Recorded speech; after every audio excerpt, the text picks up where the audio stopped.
Aujourd'hui, je vais vous raconter l'histoire d'une fille qui s'est mariée à une chèvre. Cette histoire incroyable et éducative est à ne pas manquer. Regardez la vidéo en entier pour en savoir plus. Si vous l'aimez, donnez-lui un pouce en l'air. Si vous êtes nouveau sur notre chaîne, abonnez-vous et cliquez sur l'icône de la cloche pour rester informé. Commençons, mes amis. Il y a longtemps, il y avait un roi dans un royaume qui avait 4 filles et 4 fils. Le roi vieillissait et diverses maladies avaient eu raison de son corps. Il se rendit compte que son temps touchait à sa fin. Un jour, il appela ses 4 fils et ils vinrent tous à lui. Le roi dit: « Mes fils, mon temps est proche et je sais que je ne vivrai plus très longtemps. » En entendant ces paroles, les princes furent remplis de tristesse et de larmes. Ils dirent: « Père, pourquoi dis-tu de telles choses? Tu ne nous quitteras pas. » Le roi répondit: « Mes fils, ma santé se détériore et je vous ai fait venir ici pour passer. Écoutez-moi, mes 4 frères. Quand je serai parti,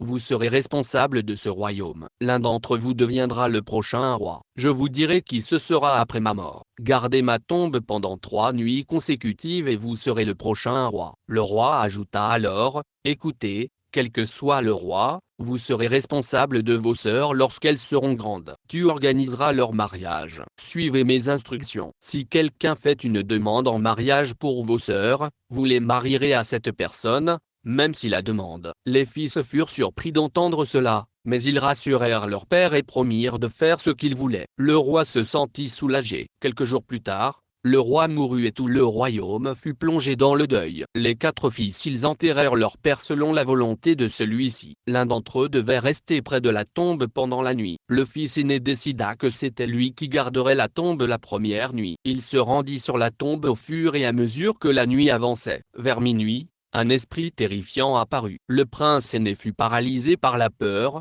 mais parvint à passer la nuit et à retourner au palais le lendemain, en annonçant qu'il ne pourrait pas rester une nuit de plus. Le second prince décida de monter la garde la nuit suivante. Il s'assit près de la tombe, mais le même incident terrifiant se produisit. À minuit, le deuxième prince déclara lui aussi qu'il ne pourrait pas rester une nuit de plus. La même chose se produisit avec le troisième prince, mais le plus jeune prince était déterminé à surmonter sa peur et à garder la tombe pendant les 2 nuits suivantes. Il prit son épée avec lui, persuadé qu'il pouvait repousser les esprits avec une arme. Il passa les 2 nuits suivantes près de la tombe avec son épée. La 3e nuit, alors qu'il était assis près de la tombe, un géant et terrifiant apparut et se dirigea vers lui. Le jeune prince tira son épée et coupa l'une des mains du géant, qui disparut dans les airs. Le prince prit la main du géant et retourna chez lui. Le plus jeune prince fut proclamé prochain roi après avoir veillé sur la tombe pendant 3 nuits. Les 3 autres frères furent satisfaits de cette décision et le royaume accueillit leur nouveau roi à bras ouverts. La vie continua et les princesses grandirent. Il était temps d'organiser leur mariage. Le nouveau roi se souvint des instructions de son père concernant le mariage des princesses et attendit une demande en mariage. Un jour, une chèvre apparut dans le royaume. Elle s'approcha du roi et lui dit: « J'aimerais épouser ta sœur aînée. J'espère que tu te souviens de ce que ton père a dit. » En entendant cela, le roi fut choqué et en colère. « Je ne marierai jamais ma sœur à une chèvre !» s'exclama-t-il. La chèvre répondit: « Ton père a clairement indiqué que si un animal ou un oiseau apporte une demande en mariage, ta sœur doit être mariée à lui. » Le roi réfléchit un instant et se rendit compte que la chèvre avait raison. Il accepta le mariage à contre-cœur. Le roi suivit les paroles de la chèvre et maria sa sœur aînée à la chèvre. La chèvre prit sa nouvelle épouse et partit. Personne ne savait où ils étaient allés. Le roi était inquiet. Que se passerait-il si d'autres demandes en mariage se présentaient? La deuxième sœur reçut une demande en mariage d'un géant qui était grand et avait de longs poils sur les bras. Le roi n'eut d'autre choix que de marier sa sœur au djinn. Le djinn prit sa fiancée et partit pour sa propre maison. Le roi décida alors qu'il était temps. Son conseiller lui dit: « Votre Majesté, il est temps pour vous de trouver une reine. » Le roi répondit: « Je veux que ma reine soit belle et vertueuse. Elle doit être issue d'une famille royale. » Le nouveau roi s'appelait Ahmad. Pendant ce temps, dans un royaume lointain, vivait une belle princesse. Ses parents étaient décédés et le royaume était gouverné par des ministres et des conseillers. La princesse avait un oncle qu'il aimait beaucoup. La princesse s'appelait Maha. Un jour, Maha dit à son oncle: « Mon oncle, j'en ai assez de.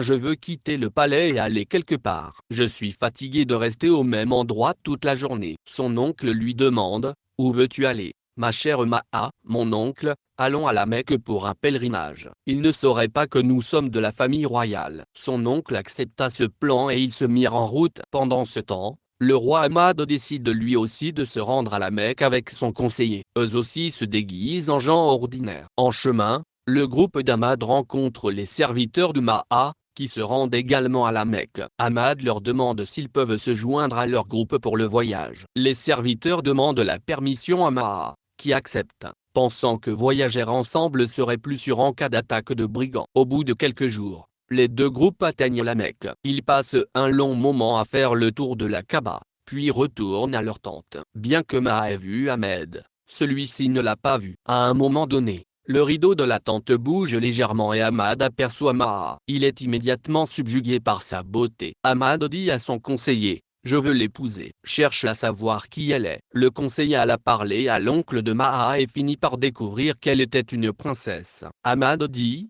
d'accord, quand nous rentrerons au royaume, je la demanderai en mariage. Leur pèlerinage prit fin et ils commencèrent leur voyage de retour vers leurs royaumes respectifs. Cependant, une violente tempête se leva, et ils perdirent beaucoup de leurs biens à mesure que la tempête s'intensifiait. De plus en plus intense, chacun s'inquiète de savoir comment survivre. Maha déclara avec assurance: j'ai une solution. J'ai une amulette que ma mère m'a donnée, et elle peut nous protéger. À ce moment-là, un djinn géant apparut. Ce djinn était autre que le mari de la deuxième sœur d'Ahmed. Si Ahmad ne reconnaît pas le djinn, lui, le reconnaît. Il lui dit: votre Majesté, me reconnaissez-vous? Je suis le mari de votre sœur. Ahmed comprit alors qui il était. Le djinn dit à tout le monde: venez avec moi dans mon palais. Vous y serez en sécurité. Ils se rendirent tous au palais du djinn. Ahmad est stupéfait de voir à quel point le palais est grand. Il était rempli de chevaux, d'éléphants et de toutes sortes de richesses. Dès qu'ils entrèrent dans le palais, la sœur d'Ahmad le vit et se précipita vers lui en l'embrassant. Frère, cela fait si longtemps que je ne t'ai pas vu, s'écria-t-elle. Ahmad lui demanda: tu vas bien, ma sœur? Elle répondit: je suis très heureuse, mon frère. Sachant que sa sœur allait bien, Ahmad se sentit à l'aise. Il parle alors de son autre sœur et dit: je ne sais pas où elle est. Ne t'inquiète pas, mon frère. Notre sœur aînée vit dans un royaume voisin. Le djinn s'arrangea pour qu'ils se rendent en calèche dans le royaume où vivait la sœur aînée d'Ahmed. Lorsqu'ils arrivèrent, Ahmed vit que la chèvre, le mari de sa sœur aînée, vivait dans un grand luxe. La chèvre le reconnut immédiatement et l'accueillit chaleureusement. Ahmad et Maha entrèrent. Le grand palais, paré de bijoux et de pierres précieuses, rempli de serviteurs venus de loin. La sœur d'Ahmed s'approche, habillée pour impressionner. Elle embrassa Ahmed, son frère, et lui dit: frère, tu m'as tellement manqué. Après des retrouvailles sincères, la chèvre les a invités à rester quelques jours et à se régaler. Son hospitalité était telle qu'on leur servit une variété de plats délicieux pendant cette période. Ahmad avoua ses sentiments à Maha,